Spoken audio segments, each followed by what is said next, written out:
Hi friends, എല്ലാവർക്കും എൻ്റെ ചാനലിലെ ഓണാശംസകൾ. പിന്നെ എനിക്ക് ഒരുപാട് സന്തോഷമുണ്ട്. കാരണം എന്താ വെച്ചാൽ നമ്മുടെ ചാനൽ ഇന്നലെ 3K സബ്സ്ക്രൈബേഴ്സ് മറികടന്നിരിക്കുകയാണ്. അപ്പോൾ ഒരുപാട് സന്തോഷമുണ്ട്. എന്നെ സപ്പോർട്ട് ചെയ്യുന്ന എല്ലാവർക്കും, അതുപോലെ എൻ്റെ എല്ലാ ചങ്ക് സബ്സ്ക്രൈബേഴ്സിനും ഒരുപാട് താങ്ക്സ് ഉണ്ട്. അപ്പോൾ നമുക്ക് വീഡിയോ ആയിട്ട് കിടക്കാം. Okay, welcome back to my channel. It's me Shameem Ahmed.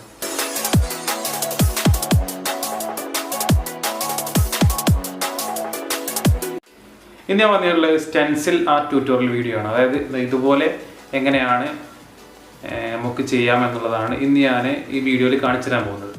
ഞാനിവിടെ ഇന്ന് ചെയ്യുന്ന ഈ ട്യൂട്ടോറിയൽ വീഡിയോ ഞാനൊരു പ്രൊഫഷണൽ രീതിയിലൊന്നും കേട്ടോ പറഞ്ഞു തരാൻ പോകുന്നത്. ഞാൻ എങ്ങനെ പഠിച്ചിട്ടുള്ളത് ആ ഒരു രീതിയിലാണ് നിങ്ങൾക്ക് ഇവിടെ കാണിച്ചു തരാൻ പോകുന്നത്. അപ്പോൾ ഞാനിപ്പോൾ പഠിക്കാനോ മറ്റൊന്നിനും പോയിട്ടൊന്നുമില്ല. അപ്പോൾ ഞാൻ ഇതേപോലെ തന്നെ സ്വന്തമായിട്ട് പഠിച്ച് എടുത്തതാണ്. അപ്പോൾ അതുപോലെ ആ രീതി ഞാൻ ഏത് രീതിയിലാണോ പഠിച്ചിട്ടുള്ളത് ആ രീതിയിലാണ് ഞാൻ എൻ്റെ ഈ ചാനലിൽ ചെയ്യുന്ന വീഡിയോസ് എല്ലാ ട്യൂട്ടോറിയൽ വീഡിയോസും ചെയ്യുന്നത്. അതുകൊണ്ട് തന്നെ നിങ്ങൾക്ക് കുറച്ച് സിമ്പിളായിട്ട് തോന്നും എന്ന് വിചാരിക്കുന്നു. അതുകൊണ്ട് തന്നെ നിങ്ങൾ എൻ്റെ ഈ വീഡിയോ മുഴുവനായിട്ട് സ്കിപ്പ് ചെയ്യാതെ മുഴുവനായിട്ട് കാണാൻ ശ്രമിക്കുക. ഓക്കെ, അപ്പോൾ നമുക്ക് നേരെ ഡ്രോയിങ്ങിലോട്ട് കിടക്കാം. ഡ്രോയിങ് ചെയ്യുന്നതിന് മുമ്പായിട്ട് നമുക്ക് ഗൂഗിൾ ക്രോം എടുക്കുക. എന്നിട്ട് അതിൽ റാപ്പിഡ് റീസൈസർ എന്ന് പറഞ്ഞിട്ട് സെർച്ച് ചെയ്യുക. എന്നിട്ട് അതിൽ ഞാൻ ആ മാർക്ക് ചെയ്ത ഭാഗത്ത് ക്ലിക്ക് ചെയ്യുക. അപ്പോൾ നമുക്ക് ഇതുപോലൊരു ഇൻ്റർഫേസ് വരും. ഫ്രീ പിക്ചർ സ്റ്റെൻസിൽ മേക്കർ എന്ന് പറഞ്ഞ ഒരു ഇൻ്റർഫേസ് വരും. ഇനി നമുക്ക് ഫോട്ടോ സെലക്ട് ചെയ്യണം. അതിനെ മാർക്ക് ചെയ്ത ഭാഗത്ത് ക്ലിക്ക് ചെയ്യുക. അപ്പോൾ നമുക്കതിൽ ഡോക്യുമെൻറ്റ്സ് എന്ന് പറഞ്ഞൊരു ഓപ്ഷൻ ഉണ്ട്. അതിൽ കയറിയാൽ നമുക്ക് നേരെ ഗാലറിയിൽ നിന്ന് നമുക്ക് ഏത് ഫോട്ടോ ആണോ വേണ്ടത് ആ ഫോട്ടോ നമുക്ക് സെലക്ട് ചെയ്തെടുക്കാം. ഞാൻ എൻ്റെ ഈ ഫോട്ടോ ഇവിടെ സെലക്ട് ചെയ്തിട്ട് മുകളിലുള്ള ടിക്ക് മാർക്ക് ക്ലിക്ക് ചെയ്യുന്നു.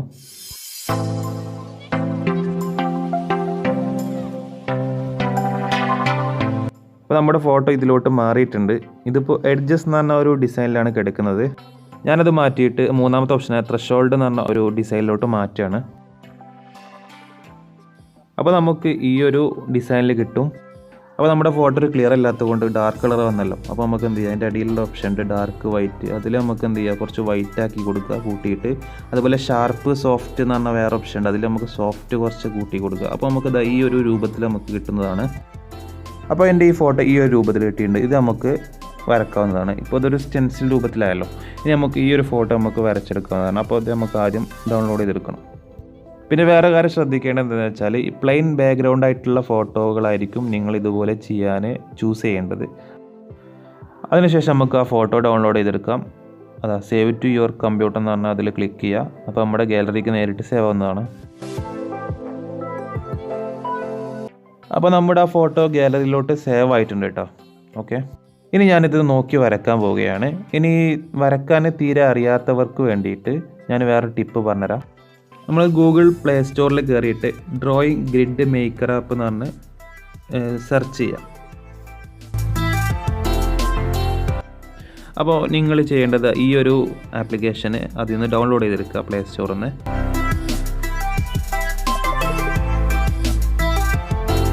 അതൊന്ന് ഞാൻ ഓപ്പൺ ആക്കുകയാണ്. അപ്പോൾ നമുക്ക് ഇതുപോലൊരു ഇൻ്റർഫേസ് ലഭിക്കും. അതിൽ നമ്മൾ ഫസ്റ്റിൽ കാണുന്ന ഓപ്ഷൻ ഉണ്ടല്ലോ, അത് ക്ലിക്ക് ചെയ്ത് കഴിഞ്ഞാൽ നമുക്ക് എന്ത് ചെയ്യും, ഇതിലോട്ട് ഏത് ഫോട്ടോ ആണോ വേണ്ടത് ആ ഫോട്ടോ നമുക്ക് ഇതിലോട്ട് കൊണ്ടുവരാം. അത് നമ്മൾ ഗാലറി പോയിട്ട് നമ്മൾ എന്ത് ചെയ്യുക, ആ സ്റ്റെൻസിൽ രൂപത്തിലാക്കിയ ആ ഫോട്ടോ ഉണ്ടല്ലോ അത് നമുക്ക് ഇതിലോട്ട് നേരെ കൊണ്ടുവരാം. ഓക്കെ,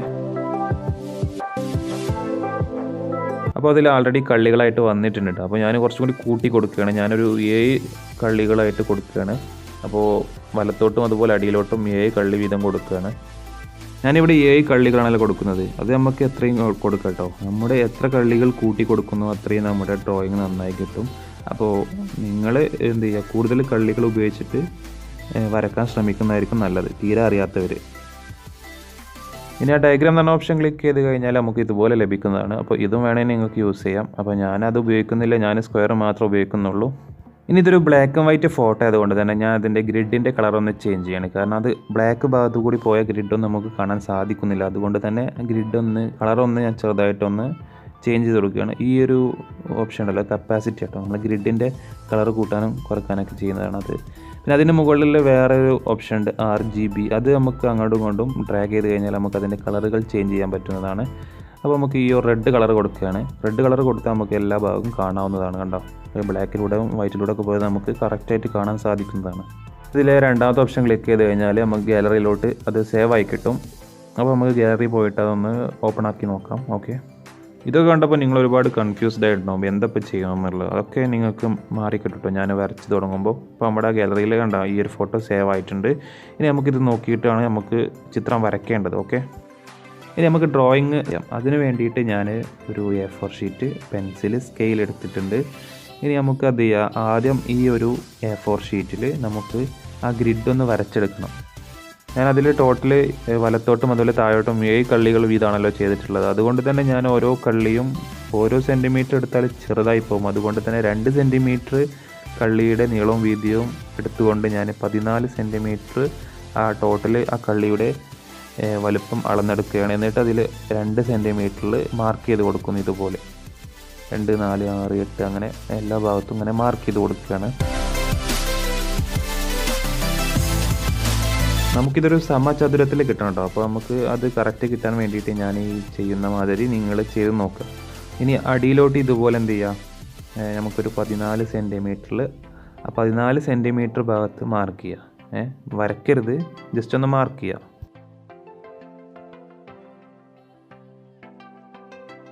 എന്നിട്ട് നേരെ അതിൻ്റെ ഓപ്പോസിറ്റും അതുപോലെ 14 സെൻറ്റിമീറ്റർ എടുത്തിട്ട് അടിയിലോട്ട് മാർക്ക് ചെയ്യുക. എന്നിട്ട് ആ മാർക്ക് ചെയ്ത ഭാഗം അതിൻ്റെ അടിഭാഗത്ത് ഇതുപോലെ സ്കെയിൽ വെച്ച് നമുക്ക് നോക്കുക. അപ്പോൾ കണ്ടോ 14 സെൻറ്റിമീറ്ററിൽ തന്നെയാണ് എനിക്ക് കറക്റ്റ് കിട്ടിയിട്ടുണ്ട്. അപ്പോൾ അതുകൊണ്ട് തന്നെ ഇനി കറക്റ്റ് ആണെന്നുണ്ടെങ്കിൽ നമുക്ക് എന്ത് ചെയ്യുക, ഇതുപോലെ 4 മൂലയും ബാക്കിയുള്ള 3 മൂലയും നമുക്ക് എന്ത് ചെയ്യുക, ഇതുപോലെ വരച്ച് കൊടുക്കുകയാണ് ചെയ്യേണ്ടത്. അപ്പോൾ നിങ്ങൾ അത് കറക്റ്റ് കിട്ടിയിട്ടില്ല എന്നുണ്ടെങ്കിൽ അങ്ങോട്ടും ഇങ്ങോട്ടും കുറച്ച് അഡ്ജസ്റ്റ് ചെയ്തിട്ട് കറക്റ്റ് ആക്കണം കേട്ടോ. അല്ലാന്നുണ്ടെങ്കിൽ അപ്പോൾ ഈ ഒരു ടിപ്പ് ഉപയോഗിച്ചാൽ തന്നെ നമുക്ക് കറക്റ്റ് സമചതുരം വരയ്ക്കാവുന്നതാണ്. കണ്ട അതും എല്ലാം വരച്ച് കഴിഞ്ഞപ്പോൾ നമുക്ക് 14 സെൻറ്റിമീറ്ററിൽ 2 മില്ലി കൂടുതലായിട്ട് കാണുന്നുണ്ട്. അപ്പോൾ നമുക്ക് എന്ത് ചെയ്യാം, കറക്റ്റ് ആ ഒരു 14 സെൻറ്റിമീറ്ററിൽ വരച്ചിട്ട് നമുക്ക് എന്ത് ചെയ്യാം, അതൊന്ന് ഇതുപോലെ കറക്റ്റാക്കി കൊടുക്കുകയാണ്. അപ്പോൾ നമുക്കിതൊരു സമചതുരമായിട്ട് കിട്ടിയിട്ടുണ്ട്. ഇനി നമുക്ക് എന്ത് ചെയ്യാം, ഇതിൻ്റെ എല്ലാ മൂലയിലും 2 സെൻറ്റിമീറ്ററിൽ നമുക്ക് എന്ത് ചെയ്യാം, ഇതുപോലെ മാർക്ക് ചെയ്ത് കൊടുക്കുകയാണ് ആദ്യം ചെയ്യേണ്ടത്.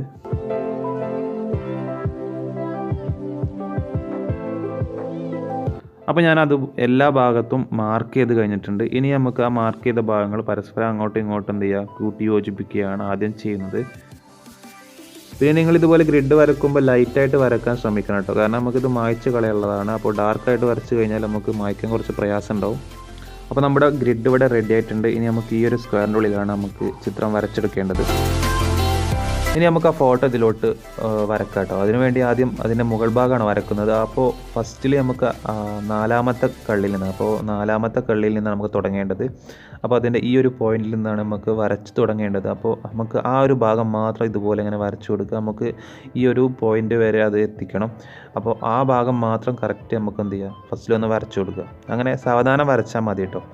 എന്നിട്ട് നമുക്ക് ഈ ഒരു ഭാഗം അടുത്ത ഭാഗം എടുക്കാം.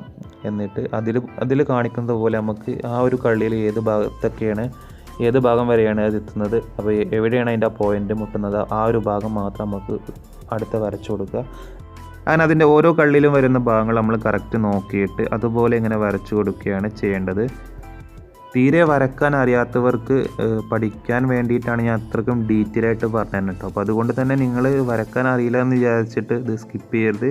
നിങ്ങൾ ഇതൊന്ന് ശ്രമിച്ച് നോക്കുക. നിങ്ങൾക്കും സിമ്പിളായിട്ട് വരക്കാൻ പറ്റുന്ന ഒരു രീതിയിൽ തന്നെയാണ് ഞാനിവിടെ പറഞ്ഞു തന്നിട്ടുള്ളത്. അപ്പോൾ അതുകൊണ്ട് തന്നെ നിങ്ങൾ എന്ത് ചെയ്യുക, ഒരു വട്ടം ഒന്ന് ശ്രമിച്ച് നോക്കുക. റെഡി ആയില്ലാന്നുണ്ടെങ്കിൽ നിങ്ങൾക്ക് വീണ്ടും വീണ്ടും ഒന്ന് പ്രാക്ടീസ് ചെയ്താൽ പെട്ടെന്ന് റെഡിയാക്കി എടുക്കാൻ പറ്റുന്ന ഒരു സിമ്പിൾ മെത്തേഡാണിത്. ഈ ഒരു ഗ്രിഡ് ഉപയോഗിച്ച് നിങ്ങൾ ചിത്രം വരയ്ക്കുകയാണെന്നുണ്ടെങ്കിൽ നിങ്ങൾക്ക് വളരെ സിമ്പിളായിട്ട് ഏതൊരു ആളുടെയും ഫേസ് നമുക്ക് വരയ്ക്കാവുന്നതാണ്. ഈ സ്റ്റെൻസിൽ എന്ന് പറഞ്ഞാൽ ഈ ഒരു ഡ്രോയിങ് വളരെ സിമ്പിളാണ്. മറ്റുള്ള റിയലിസ്റ്റിക് ഡ്രോയിങ്ങിനെക്കാട്ടിയും വളരെയധികം സിമ്പിളായിട്ട് നമുക്ക് വരയ്ക്കാൻ പറ്റുന്ന ഒരു രീതിയാണ് ഈ സ്റ്റെൻസിൽ ഡ്രോയിങ് എന്ന് പറഞ്ഞത്.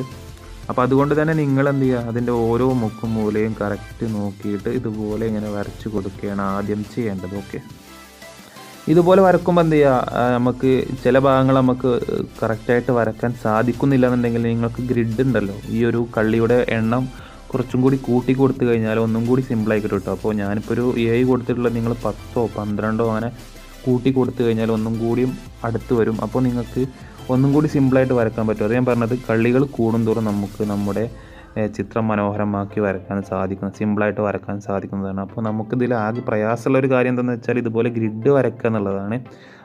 ഞാനിവിടെ 7 കള്ളി എടുത്തിട്ടുള്ളത്. അപ്പോൾ ഈ ഒരു കള്ളിയുടെ ഈ ഒരു അളവിൽ വെച്ചിട്ട് എനിക്ക് നല്ലപോലെ വരയ്ക്കാൻ സാധിക്കുന്നതാണ്. അപ്പോൾ നിങ്ങൾക്ക് ഇതിൽ സാധിക്കുന്നില്ല എന്നുണ്ടെങ്കിൽ നിങ്ങൾ എന്ത് ചെയ്യുക, ആദ്യം ഒരു അളവിൽ ഏകദേശം ഞാനിപ്പോൾ ഒരു 7 എടുത്തില്ല, അതുപോലെ നിങ്ങളൊരു അളവെടുക്കുക, 10 ഒക്കെ എടുത്തിട്ട് നിങ്ങൾ വരച്ച് നോക്കുക.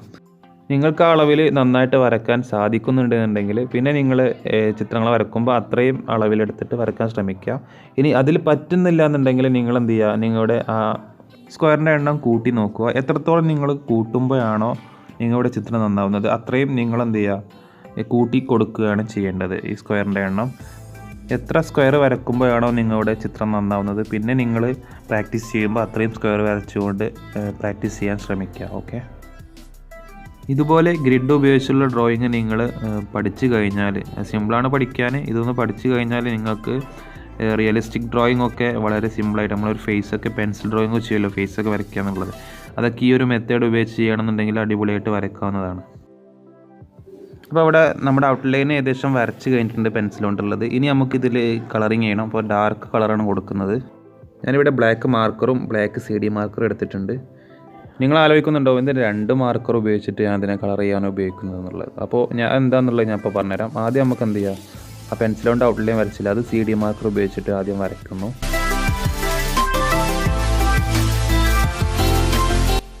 അതിൽ കളർ കൊടുക്കേണ്ട കുറച്ച് ഭാഗം കാണിക്കുകയാണ്. അപ്പോൾ ഞാൻ ആദ്യം അതിൻ്റെ ഹെയർ വരച്ചിട്ടുണ്ട്. ഇനി ഔട്ട്ലൈന് വരച്ച് ഇനി അതിനുള്ളിൽ എന്ത് ചെയ്യാം, ആ വൈറ്റ് കളർ കാണുന്ന ഭാഗത്ത് ഇതുപോലെ മറ്റേ വലിയ മാർക്കർ ഉപയോഗിച്ചിട്ട് നന്നായിട്ട് ഇതുപോലെ കൊടുക്കുകയാണ്.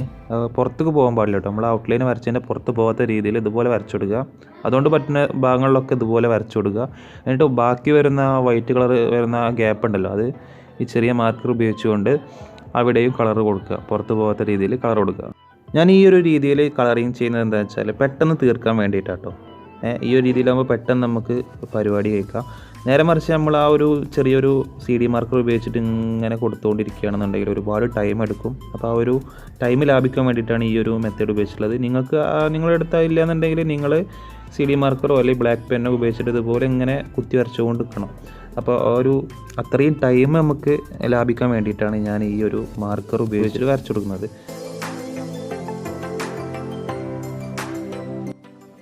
അപ്പോൾ ഞാൻ ഈ 2 പെന്ന് ഉപയോഗിച്ചിട്ട് എന്തിനാണ് വരച്ചെന്നുള്ള ഒരു കാര്യം നിങ്ങൾക്ക് മനസ്സിലായിട്ടുണ്ടെന്ന് വിചാരിക്കുന്നു. വല്ല ഡൗട്ട്സോ കാര്യങ്ങളുണ്ടെങ്കിൽ നിങ്ങൾക്ക് കമൻറ്റ് ബോക്സിൽ അറിയിക്കാവുന്നതാണ് കേട്ടോ. ഞാൻ റിപ്ലൈ തരും. ഇതുമായി ബന്ധപ്പെട്ട് എന്ത് ഡൗട്ട്സും നിങ്ങൾക്ക് ചോദിക്കാം കമൻറ്റിൽ. ഞാൻ എല്ലാ കാര്യവും ഞാൻ റിപ്ലൈ തരുന്നതായിരിക്കും, എല്ലാവർക്കും ഞാൻ റിപ്ലൈ തരുന്നതായിരിക്കും. ഓക്കെ,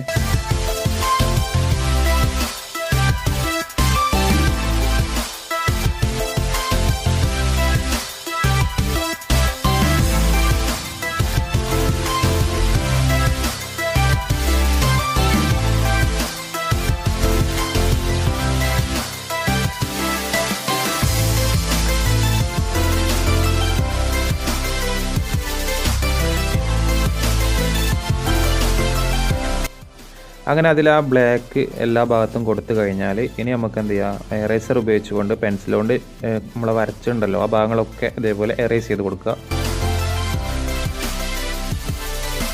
അപ്പോൾ ഇത്രയും കാര്യങ്ങൾ നിങ്ങൾ ഫോളോ ചെയ്തിട്ട് പ്രാക്ടീസ് ചെയ്താൽ നിങ്ങൾക്ക് സിമ്പിളായിട്ട് സ്റ്റെൻസിൽ ഡ്രോയിങ് വരയ്ക്കാം. ഇനി ഞാൻ വരച്ചിട്ടുള്ള കുറച്ച് ചിത്രങ്ങൾ ഇവിടെ കാണിക്കാൻ പോവുകയാണ്.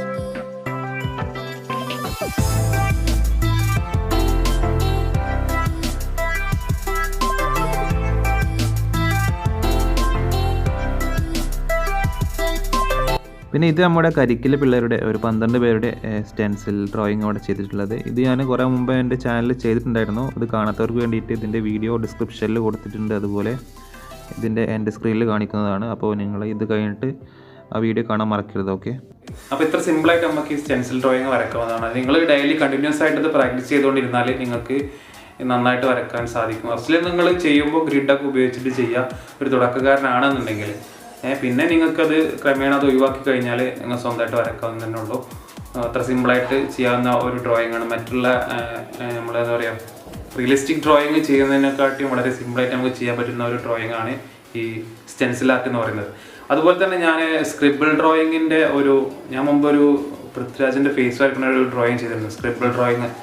അപ്പോൾ ആ ഒരു ഡ്രോയിങ്ങിൻ്റെ ട്യൂട്ടോറിയൽ വീഡിയോ ചെയ്യാമെന്ന് പറഞ്ഞിട്ടുണ്ടായിരുന്നു. പക്ഷേ അത് ഞാൻ അതിനു മുമ്പാണ് ഇത് ചെയ്തിട്ടുള്ളത്. കാരണം ഈ ഒരു ഡ്രോയിങ് നിങ്ങൾ പഠിച്ചാൽ മാത്രമേ സ്ക്രിബിൾ ഡ്രോയിങ് ഒന്നും കൂടി സിമ്പിളായിട്ട് വരയ്ക്കാൻ സാധിക്കുന്നതാണ്. അപ്പോൾ അതുകൊണ്ടാണ് ഞാൻ ആദ്യം ഇതിൻ്റെ ട്യൂട്ടോറിയൽ വീഡിയോ ചെയ്തിട്ടുള്ളത്. അപ്പോൾ എന്തായാലും നെക്സ്റ്റ് ടൈം അടുത്തതായിട്ട് സ്ക്രിബിൾ ഡ്രോയിങ്ങിൻ്റെ ട്യൂട്ടോറിയൽ വീഡിയോ എന്തായാലും വരുന്നതാണ്. അപ്പോൾ നിങ്ങളെന്തായാലും ഇപ്പോൾ തന്നെ എൻ്റെ ചാനൽ സബ്സ്ക്രൈബ് ചെയ്യുക, അതിനടുത്തുള്ള ബെൽ ബട്ടൺ കൂടി അമർത്തി കൊടുക്കുക. അപ്പോൾ അങ്ങനെ ബെൽ ബട്ടൺ അമർത്തിയാൽ ഞാൻ അടുത്ത വീഡിയോ നിങ്ങൾക്ക് ഇടുമ്പോൾ നിങ്ങളുടെ ഫോണിലേക്ക് നോട്ടിഫിക്കേഷൻ വരുള്ളൂ. അപ്പോൾ ആ ഒരു കാര്യം നിങ്ങൾ എന്തായാലും മറക്കാതെ ചെയ്യുക. ഓക്കെ, ഞാൻ വേറെ കാര്യം മറന്നുപോയി, ഈ ഒരു വീഡിയോ നിങ്ങൾക്ക് ഇഷ്ടപ്പെട്ട ലൈക്ക് ചെയ്യാനും അതുപോലെ നിങ്ങളുടെ അഭിപ്രായങ്ങൾ കമൻറ്റിൽ അറിയിക്കാനും മറക്കരുത്. ഓക്കെ, അപ്പോൾ അടുത്ത നല്ലൊരു വീഡിയോ ആയിട്ട് നമുക്ക് വീണ്ടും കാണാം. അതുവരേക്കും ഗുഡ് ബൈ.